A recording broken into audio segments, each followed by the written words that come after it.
একদম উলঙ্গ ছবি একটা আছে অন হে দেহ ব্যবসা করে হে বিল্ডিং নিজের মেয়ের জামাইয়ের সাথে অন্তরঙ্গর অবস্থায় ধরা খেল এক প্রবাসীর স্ত্রী।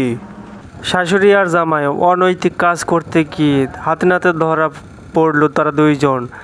জামাই শাশুড়ির এই পবিত্র সম্পর্ক গ্রাম প্রতিবেশী তারা সবাই বলে এদেরকে আইনের আওতায় আনতে হবে।